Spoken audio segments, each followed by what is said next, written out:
More on this weekend's box office. Jason Gorber joins us. He's a film critic with twitchfilm.com and joins us in studio. Jason, did you get here obeying the speed limit or what? Of course not. I took the 401. How do you think I got here?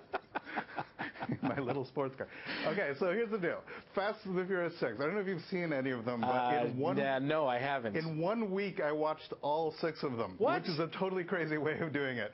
And here's the deal. I watched the first one, a Rob Cohen film, and it's as terrible as you expect all these films to be. And then you watch the second one, and it's less terrible. And then the third one, which is directed by Justin Lin, who's doing all the subsequent ones, it got a little bit better. Tokyo Drift. You're like, this is okay. The fourth one's actually really good. The fifth one's amazing. So here we are in the sixth one, and you're like, what is happening? It's the only time in film history that each sequel has just gotten so much better in mathematical order. Fast and Furious 6 is so big and so ridiculous and so intense. It is absolutely something worth seeing on the big screen, and it's less...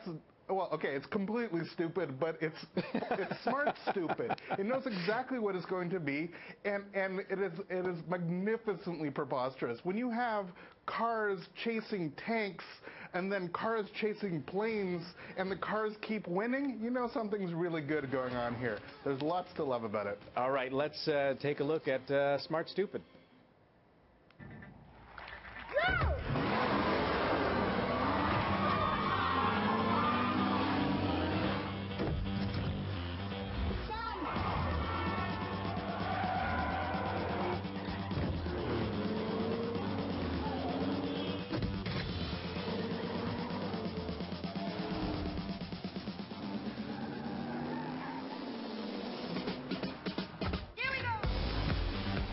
All right, I can't believe that you watched all six of them so quickly. Why do you think they got better? Was it because they changed directors or something, or what? Yeah, so the first one's Rob Cohen, and it's terrible. The second one's John Singleton, and it was, again, okay. But Justin Lin came in and totally reinvigorated it. And what he did was he treated it with a certain sense of magnificence. I mean, he realized that at the core of this completely silly story, we could actually tell a grand epic. And as they've gone on, they've gotten bigger, but the narrative has remained consistent. That's what's insane about it. It actually works episodically, and when you see the first films, you're like, these are never going to tie to one another.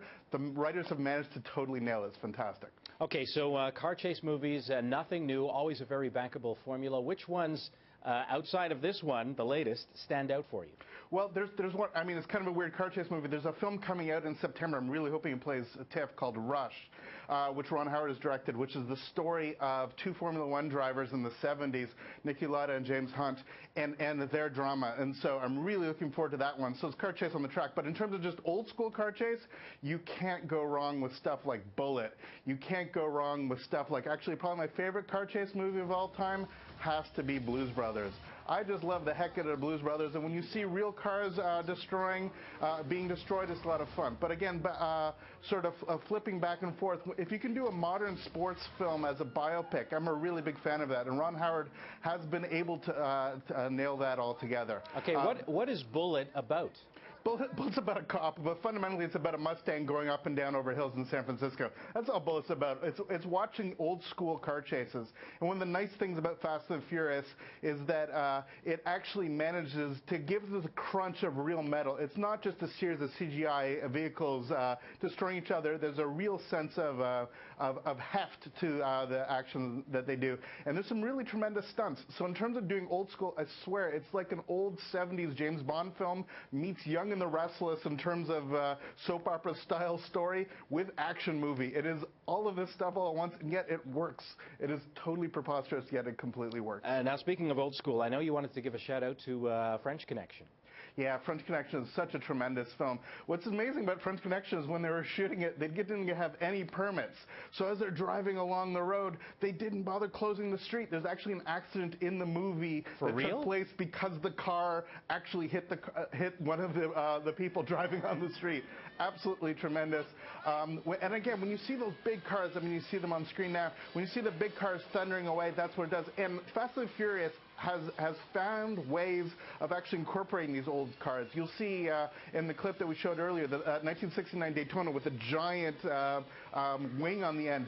It is just, they were silly, ridiculous cars that were meant for going really quickly in a straight line and not actually turning, and that's kind of the way this film is. It just preposterously goes forward, and you just can't help but love it. It is for all of ages, why not go see stuff blow up real good? What a great way of spending a summer movie. A great theme for the week. Jason, thank you very much. Thanks so much, Scott. And you can follow Jason on Twitter at FilmFest_CA.